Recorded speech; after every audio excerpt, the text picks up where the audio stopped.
Am I the a-hole for forbidding my sister to meet my child and telling my wife to butt out of the situation? So the judgment is pretty much exactly as the title suggests. I will provide context though. I, 28 male, have been married to my wife 4 years and we have a 2-year-old son together. My older sister Ariel has 2 kids with her husband. She is my only sibling, but we do not speak and haven't since my wedding 4 years ago. My wife knew I had no relationship with my sister or mother when we got together, but now it's causing an argument. We were a pretty typical family until my mom cheated my senior year of high school with a coworker.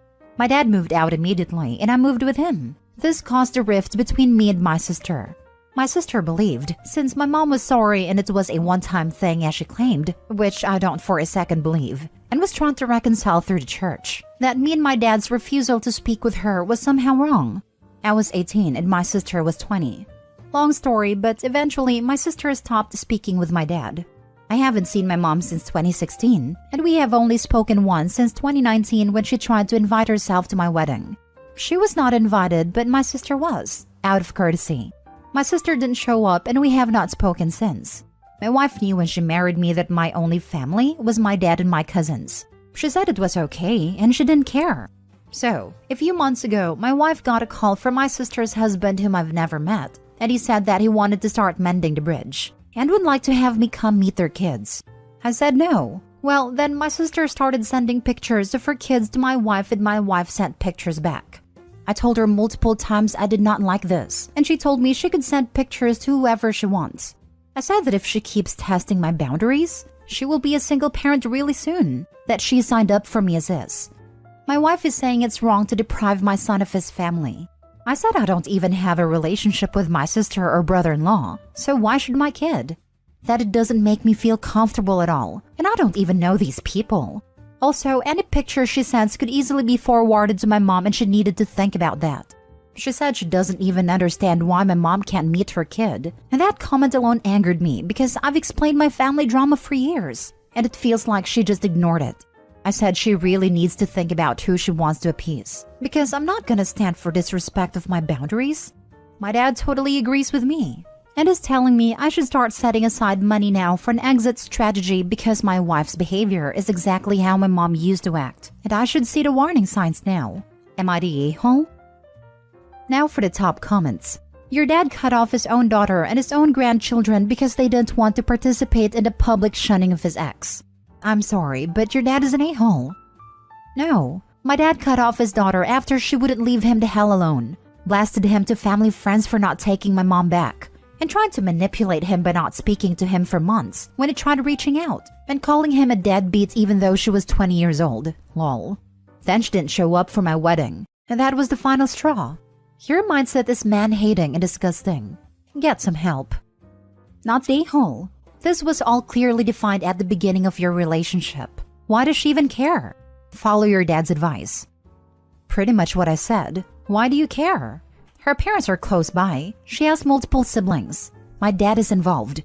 It's not like the kid has nobody. The only concern if you were to break up over this is custody. On her time, she could very well take your child to meet your mother, and there is nothing you could do about it. Sounds like his wife is doing what she wants regardless. And if she decides to take the kid to see his auntie or grandmother, she will do without Opie's consent. Next story. Am I the a-hole for telling my daughter it's okay to use her mother for money? So, I used to be married to Judy, 36 female, and we have a daughter Scarlett, 13 together. Fake names. Judy never wanted kids, but I did, and I assumed she did too. We had her and Judy completely changed. She wasn't caring towards Scarlett, they didn't bond, and she blamed Scarlett for us losing our independence. About a year after, we had a divorce and she gave me everything.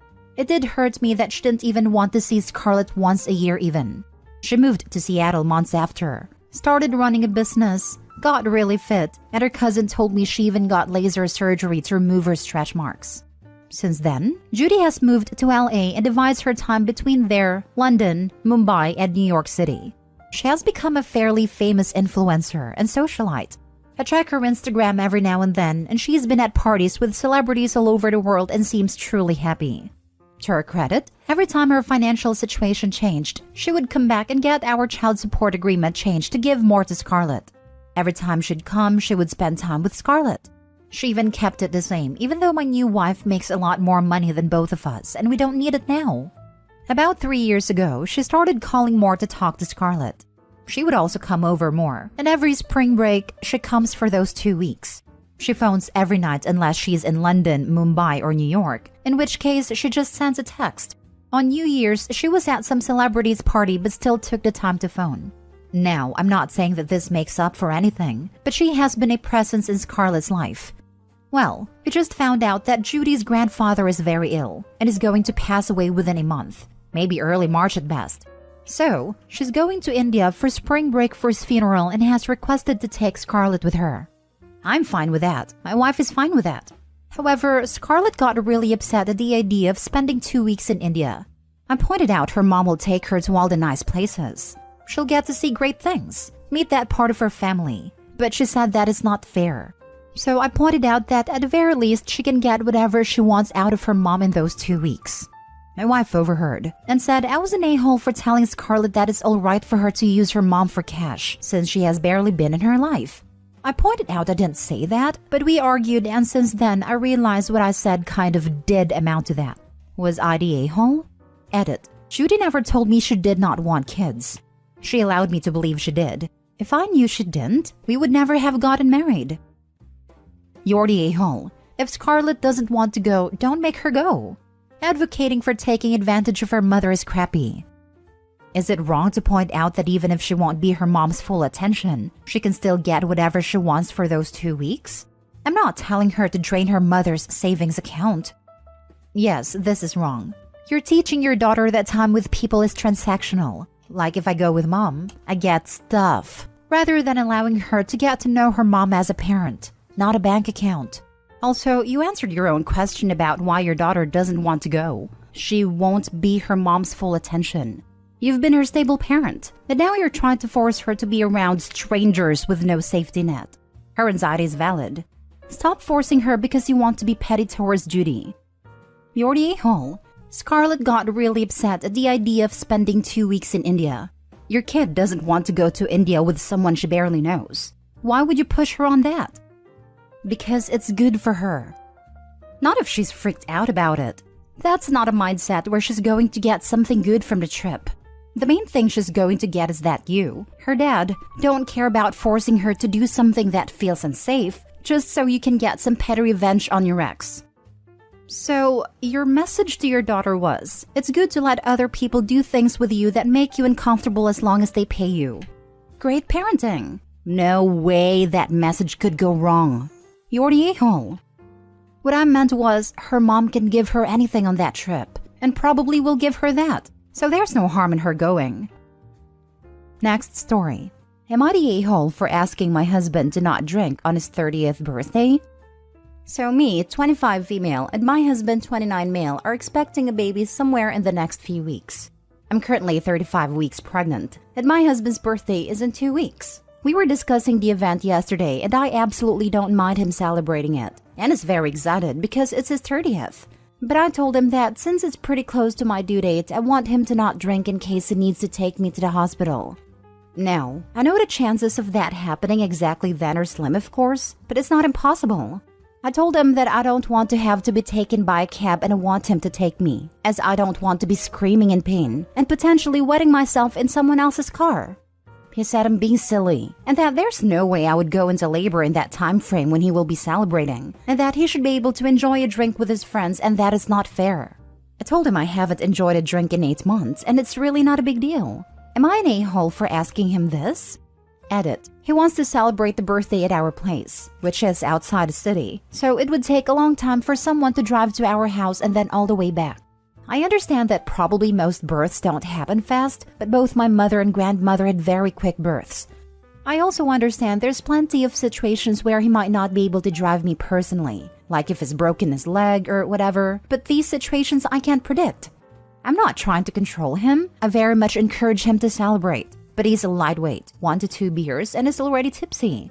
And no, I'm not mad because he can drink and I can't, and I'm not just being a mean woman. This is my first pregnancy, and honestly, I'm terrified of giving birth.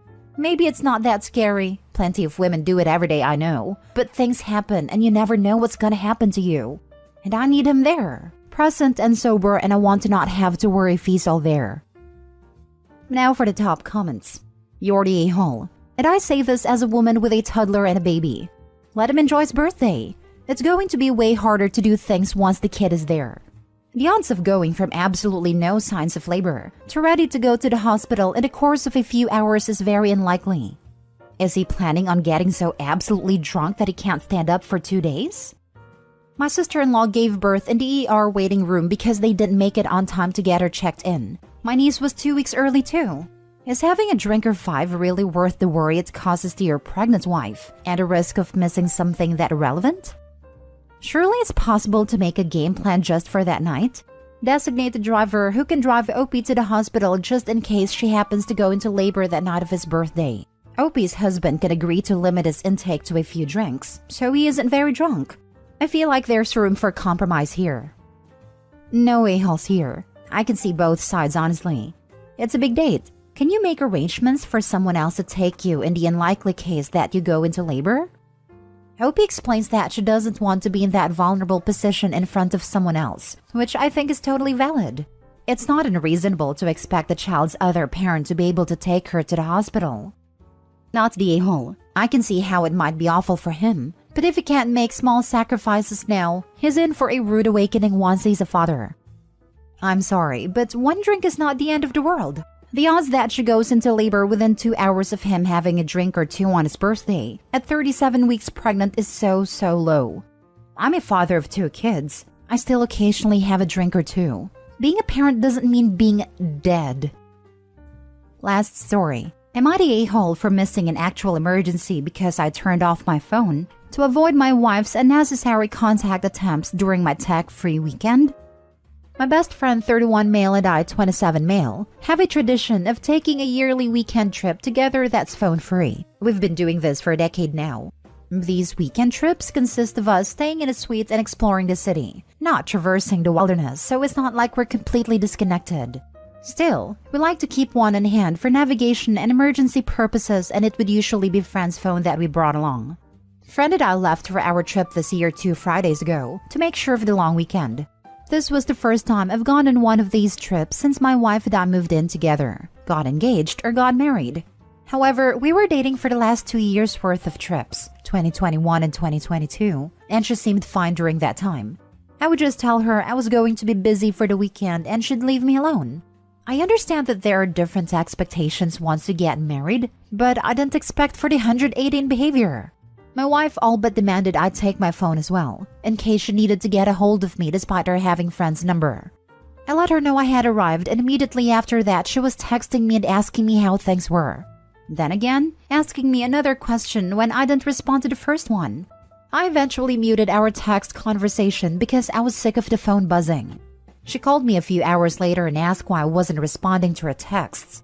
I reiterated that this was supposed to be a no-phone weekend and kept the call short despite her trying to drag out the conversation. She called me once more after this. When I answered and found out it wasn't an emergency, I simply turned off my phone. The calls then started coming in for my friend as well, and it followed suit. We spent the rest of the weekend with our phones off until the drive back on Monday. I called my wife and informed her when we were about 30 minutes away from my place, and she was furious. She said that there ended up being an emergency as her sister got into a car accident that won't affect her long term but still resulted in broken bones, and that I had just ignored her the entire time when she needed me. I told her that I was very sorry to hear about her sister, but it wasn't my fault she had essentially forced my hand into cutting off means of communication. She went to stay with a friend before I arrived home that night and has since came home, but she's still fuming. Am I the a-hole? Edit. I'm politely asking everyone to stop making harmful accusations about my friend and the nature of our relationship when we were younger. It's making me uncomfortable, and not in the I'm having an epiphany way you guys are hoping, but in the you're jumping to incredibly crude conclusions about someone I love and trust, based on a tiny snippet into our life. Not the a-hole. Her sister getting into what sounds like a relatively minor car accident is not an emergency. This is beyond ridiculous. How is it different from you being in another country and having no service or something? People are allowed to still live their lives despite being married. You're not tethered to your spouse. Oh yeah, minor broken bones aren't an emergency. Definitely not the least bit life-threatening or altering or anything. I agree the wife should have respected boundaries, but it's not exactly minor and can be very scary for not only the person, but the people waiting on word from the doctor during/after surgery, which is also not minor. So I can see why she's mad she couldn't contact him. Again, her fault for not respecting boundaries. Not the a-hole. I have the odd feeling that she almost wanted there to be an actual emergency so she could feel justified in bothering, and might have created one if it didn't occur naturally. She desperately doesn't want you away from her. You'll need to have a serious conversation about that. I had a summer thought that she was sabotaging the tech-free weekend. If friend can't relax because he's fielding texts, then Opie can't relax either, and it's a win for her. She sounds awfully insecure and exhausting. I second the insecure comment. It's as if she had to keep in constant touch with Opie because she suspected something. Okay, but she's insecure because in the comments he implies he used to date his friend. Am I the a-hole for continuing to cheat on my wife with a guy who groomed me when I was underage?